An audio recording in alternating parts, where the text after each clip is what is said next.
Plus que 9 dodo pour notre invité. Il sera sur scène dans une nouvelle aventure théâtrale. On est très heureux, comme à chaque fois, de l'accueillir. C'est François Berléand. Bonjour, monsieur Berléand. Bonjour. Bonjour à tous. Ça va bien? Plus que 9 dodos, oui. Voilà. Enfin, 9 dodos d'insomnie. Oui. On est d'accord. On va y revenir. À partir du 24 septembre, l'expérience théâtrale, nouvelle pièce de Laurent Ruquier avec votre partenaire Max Boublil. Ça va se passer au théâtre de la Michaudière. On va en parler, bien évidemment, François. Mais on commence par la traditionnelle séquence du tac au tac. 1 minute. Je vous bombarde de questions, cher François. Il faut savoir que François nous a dit pas trop de questions. Oui. Pendant qu'il s'installait, je lui ai répondu c'est raté. Voilà. Vous me répondez rapidement, s'il vous plaît, François. C'est ni oui ni non, c'est quoi? Non, c'est un jeu normal, d'accord. Vous répondez ce que vous voulez. Ok, d'accord. Le chrono va partir. François, c'est parti. Vous êtes dans quel état à quelques jours de cette nouvelle pièce? Un peu stressé, comme d'habitude, oui. Est-ce que vous avez un cauchemar récurrent? Oui, le cauchemar de ne pas savoir mon texte. Si je dois vous faire plaisir, je vous fais quoi à manger? Votre plat préféré? Mon plat préféré, j'ai plein de plats préférés. Des pâtes. Des pâtes, c'est facile. Pas difficile. Très bien. Le sport pour vous, c'est un peu beaucoup ou pas du tout? C'est beaucoup à la télé. C'est ça. Donc pas du tout dans la vie. Le film dont vous êtes le plus fier? Mon idole, je crois. Ah ouais. Bien. Le matin, en vous rasant, vous pensez à quoi? Vous rasez pas? Non. Une tondeuse quand même. Oui, C'est bien, mais c'est le soir. Ah d'accord, vous tondez le soir. Avec le temps, qu'est-ce qui marche moins bien? Tout. Rien ne marche, rien ne marche. Ça se déglingue. Oui. Votre plus grand défaut, François?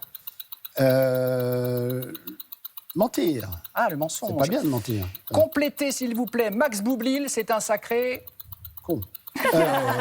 C'est bien. Par rapport à ce qui va arriver derrière, c'est très bien, à mon avis, là, que vous ayez répondu ça. C'est dans la pièce, c'est dans la pièce. Mais évidemment, merci d'avoir joué le jeu, François. Donc, on le rappelle, votre actu à partir du 24 septembre, l'expérience théâtrale, nouvelle pièce de Laurent Ruquier, avec Max Boublil, donc au théâtre de la Michaudière. Alors, ça n'a pas commencé, hein, voilà, comme par définition, mais on a eu la pièce.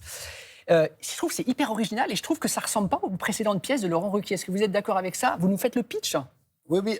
Pitch, il n'y en a pas beaucoup. Ouais, on est deux sur scène et en fin de compte, le spectacle est dans la salle. Ouais. C'est un moyen. Alors, je pense que ce sera un tout petit peu interactif, mais pour l'instant, on n'en sait rien puisqu'on n'a pas eu le public. Bien sûr. Mais je pense que le public aura des réactions et qu'on va peut-être jouer avec les réactions. Mais on a le canevas principal, bien sûr. On va pas trop en bouger. Mais c'est une façon de montrer tous les à côté du théâtre. Donc, c'est plutôt. C'est un peu une leçon du théâtre pour les nuls. Oui, c'est ça. Enfin, pour ceux qui ne connaissent pas les tenants et les aboutissants. Avec une découverte des coulisses, des petites obsessions parfois des comédiens, les trous dans les rangées qui peuvent perturber ceux qui arrivent en retard. Vous, qu'est-ce qui vous dérange pendant une pièce, par exemple? Les portables. C'est un fléau, ça. Les portables, c'est un fléau maintenant. Et les toux, mais justement, c'est les les gens qui toussent. C'est terrible. Oui, mais ça, on n'y peut rien, François. Autant le portable, le gars qui oublie son portable, pardon, mais c'est pas bien. Mais quand vous toussez, vous toussez, quoi. Mais ça perturbe. Oui, mais enfin, on peut tousser comme ça. Maintenant, on a appris ça avec le Covid, de tousser comme ça. Et la Covid, d'ailleurs. Oui, parce qu'on dit la Covid. En tout cas, voilà. Puis ça, comme ça, etc.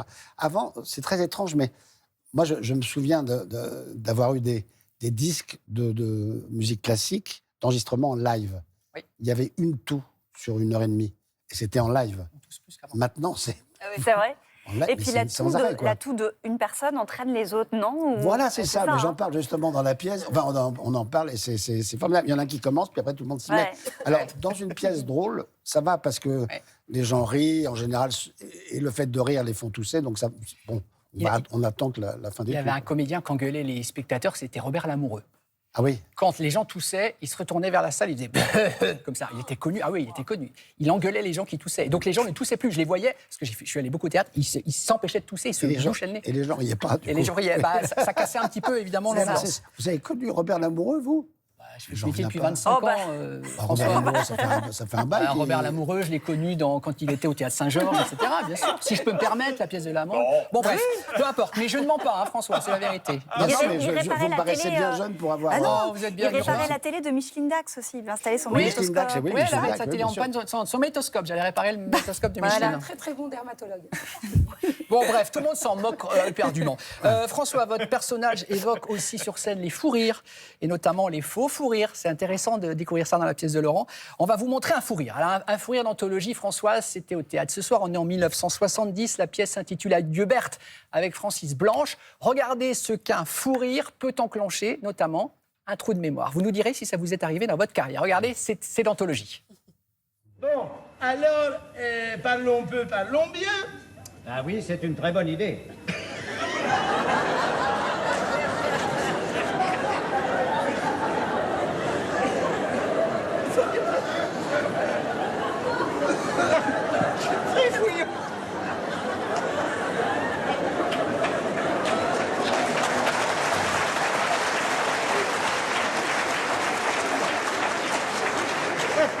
Il est rigolo.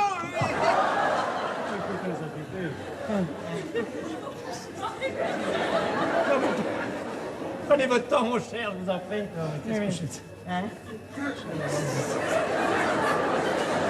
Alors, la régie, qu'est-ce que je dois dire, là, maintenant?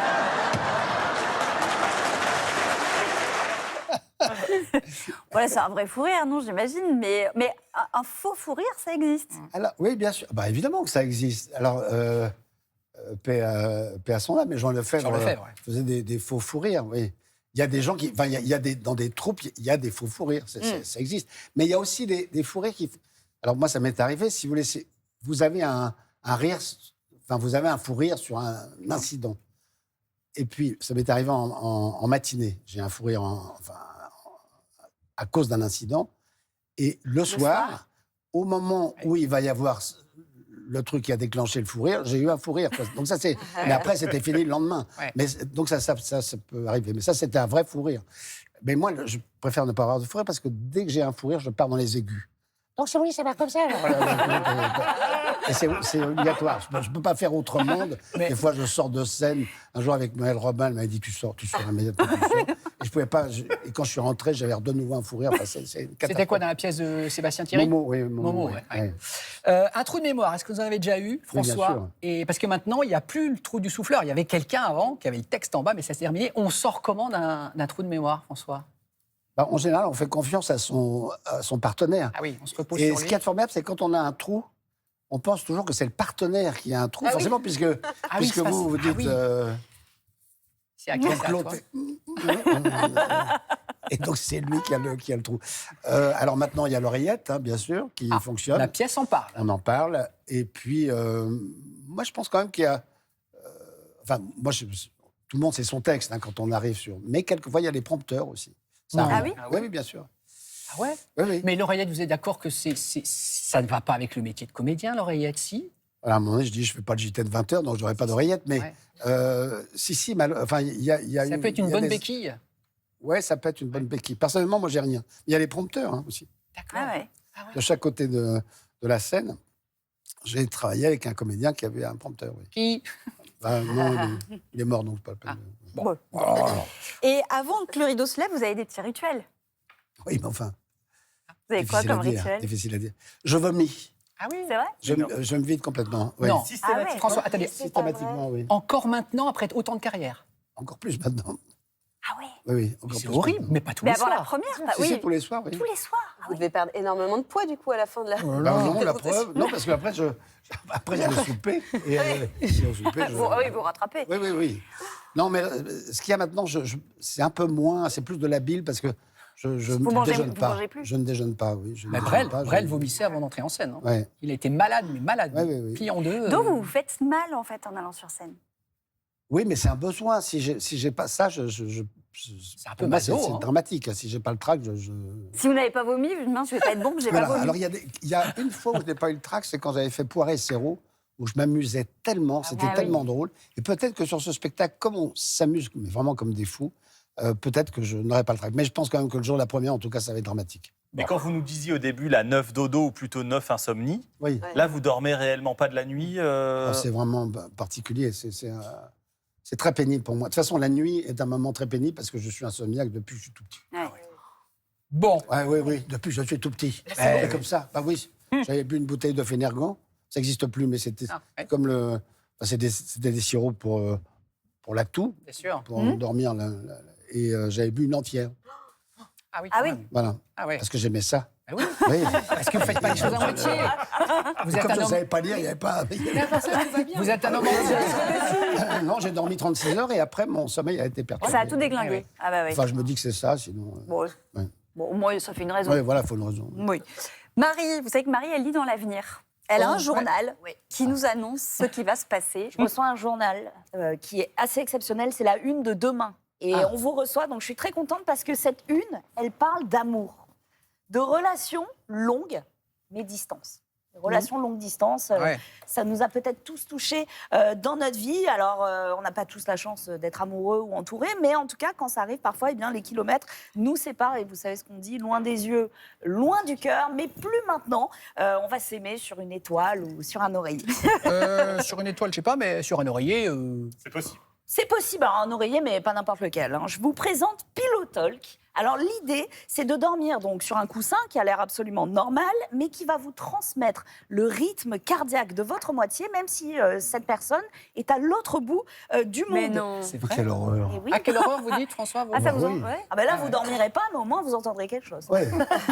Le bracelet fourni détecte donc les battements du cœur et l'envoie dans l'oreiller. C'est hyper mignon.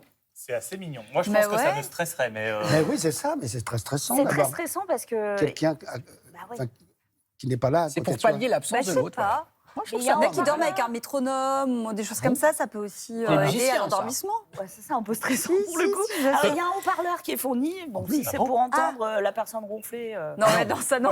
Voilà, tu me manques, mais ça va aller. Ou à 2h de mat, tu dors. Bah, oui, mais je dormais. Donc, en fait, non, mais c'est vraiment juste les sons du cœur qui bat. C'est vachement beau, ça coûte 200 €. Ah oui, ah bah n'est-ce oui. pas Autant prendre Bah oui, le mais train. quand on aime, on compte pas. Hein. Enfin, Oui. un petit peu quand même. Alors, Pas qu'il y ait de décalage horaire. oui, et puis C'est vrai. il y a un certain coût. Mais alors, j'ai un autre article qui coûte que 50 € pour une expérience très originale. Ça s'appelle MUA Kiss. Alors peut-être qu'on n'a pas juste envie d'entendre les bruits du cœur de l'autre. On veut un bon vieux bisou avec le son, avec le mouvement. On veut que ce soit réaliste. Ah non, c'est pas Mais possible. ça reproduit la bouche de l'autre. Ça reproduit le baiser de l'autre. C'est La- possible. non. Donc, La ici, tête de François, j'adore. cette bouche est connectée à votre téléphone. Elle se branche comme ça en USB. Je vous déconseille d'y mettre la langue. Ça vaut pas la peine de se faire Ça va électrocuter. être plastique. Voilà. Et il y a de la salive, évidemment. Il y a de la C'est une salive. Il y a de la start-up. salive Bah oui, alors on y met De tout l'autre son aussi cœur. Elle vous est pas transmis. Ah, quand même. Non, mais je pensais que ça crachait de la salive. Bah, ça peut-être à la prochaine mise à jour. En tout cas, voilà, ça reproduit les mouvements et le son du baiser. Moi, ça Mais me non. dégoûte. C'est bizarre. Donc on met l'oreiller d'un côté, l'autre Oui, de c'est l'autre. C'est Et ça. vive l'amour, Ouais. effectivement. Alors, on est d'accord, Marie, ça c'est pour les amoureux, mais est-ce qu'il y a le même concept, je sais pas, pour des amis ou des proches, par exemple? Bien sûr. Offrir une bouche connectée à papy-mamie, c'est un peu bizarre.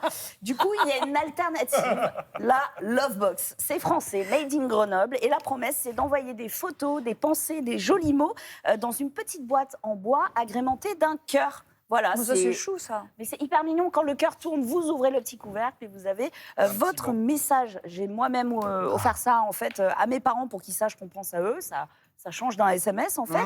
Et du coup, j'ai envoyé ça chez mes parents pour vous montrer un exemple concret. On n'est pas faillot ici, pas du tout. Voilà. Ah oui. Non, mais c'était très sincère. Oh, C'est mignon. Car avec les doigts. C'est très mignon. Non, mais c'est mignon, ça. Bah Ça, c'est mieux que le oui. la bouche en plastique. Là, on est Ouais, d'accord. vous ne Ouais, semblez oui. pas hyper convaincu par la bouche en plastique. La bouche, pas du tout. Alors là, pour le coup, oui. Et dit l'oreiller, d'ailleurs. Donc en fait, vous prenez rien, François, de ce que... Si, beaucoup de somnifères. C'est bien aussi, c'est très bien. Merci beaucoup, Marie. François, considérez-vous Max Boublil, votre partenaire sur scène dans quelques jours à la Michaudière, comme un ami? Est-ce que vous êtes Pas proche encore, de lui? pas encore. Pas encore. Tant mieux, vous Non, avez mais raison. pas encore parce que c'est pas. Oui. On se connaît pas assez. Très Pour, bien. mais Mais alors un ami, bon, peut-être pas, mais en tout cas, c'est quelqu'un que j'aime énormément pour l'instant. Très bien. Les Alors, amis, vous savez, il y en a peu. hein. lui, il vous connaît bien. Ah. Et on lui a demandé de balancer des dossiers sur François Berléand. En voici un, cher François, de la part de votre futur ami, Max Boublil. J'imagine. François Berléand est un homme de culture, un homme de théâtre, un homme qui présente bien, un homme qui a toujours une belle veste, une petite chemise, qui a son rond de serviette dans les meilleurs établissements culinaires de Paris. Mais ce que vous ne savez peut-être pas, c'est que monsieur François Berléand a sur son portable une application où il a différents types de paix.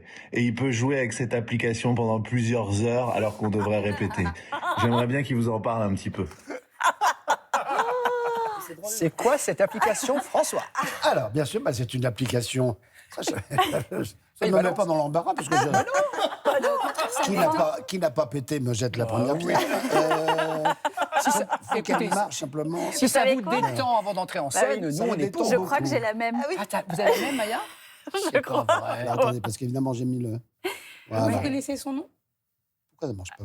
Attendez, Bon, on remettez vous le fait son. confiance, Vous êtes en mode avion, peut-être, non? Ah, voilà. Ben non, mais parce que ça passe pas ici.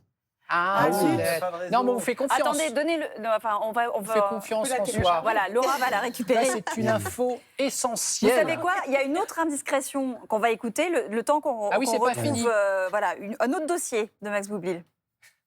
Une dernière petite chose que vous savez probablement pas sur François Berléand, c'est que moi, je sais imiter Enrico Macias.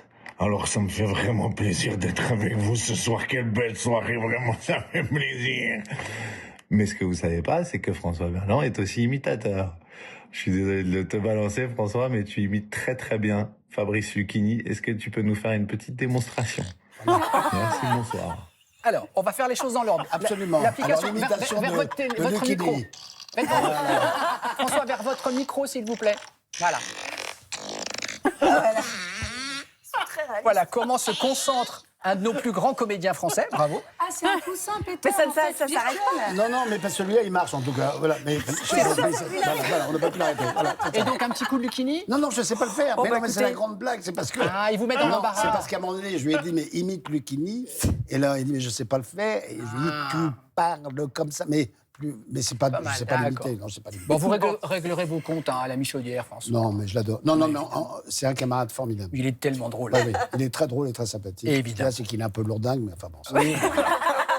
Faites avec, faites avec. Ouais, on fait avec. Ah, faites avec. On voulait revenir sur votre histoire, François. Maintenant, une histoire très française que nous raconte Camille Daron. Oui, je voulais vous proposer ce matin une petite interview Douce France. On va découvrir ensemble les éléments clés de votre histoire française. Et cher François, votre France, c'est d'abord celle de la comédie française.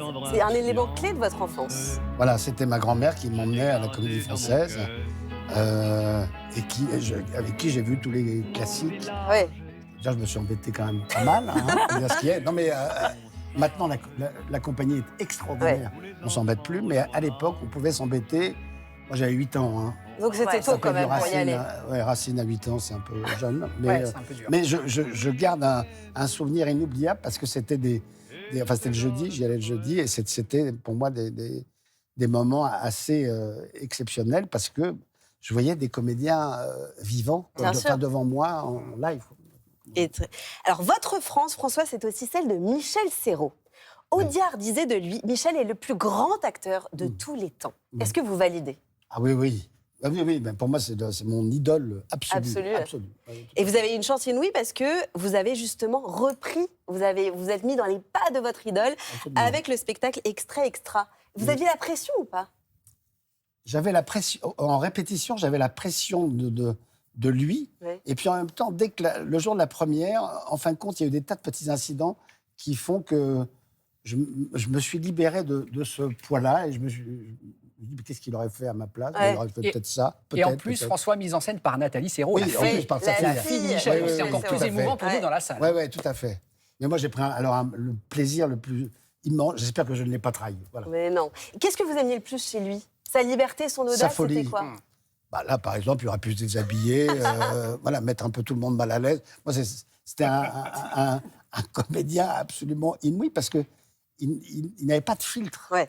en tant que comédien. On a Ouais. toujours des filtres. On dit, ça, on ne peut pas le faire, ça, on ne peut pas le faire. Lui, il s'en fichait, quoi. Il allait, Vous pensez qu'il aurait eu une application qui imite l'épée? Ah oui. Oui. Je pense qu'il n'aurait même pas besoin, il aurait pété. Oui, c'est ça. Directement. Je pense. Alors, François, comme tout Français qui se respecte, vous êtes râleur. Oui. Mais un gentil râleur. On vous décrit comme Ça le ronchon dépend. préféré des Français. Mais ça, c'est parce que vous avez incarné des personnages hyper antipathiques. Oui. Vous étiez odieux dans Ma Petite Entreprise. Tout à fait. Vous étiez odieux dans Mon Idole. Oh, Et plus, dans oui, Les choristes, c'est oui, pareil. oui. C'est jubilatoire ou pas? Oui, d'être totalement. méchant comme ça. Parce qu'il se trouve que moi, je suis plutôt gentil, Oui. à part dans une voiture.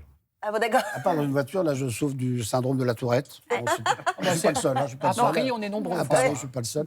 Et, mais à part ça, je suis plutôt quelqu'un de très gentil. Et je dois dire que je me fais avoir sans arrêt. Ouais.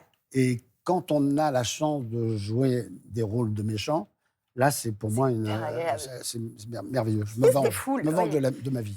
Et enfin, François, votre France, c'est celle de Charles de Gaulle. Parce qu'il paraît que vous savez l'imiter. Ça, c'est vrai. Est-ce que je peux vous demander une petite imitation 3 secondes. Mesdames, messieurs, je me félicite de vous voir tous présents.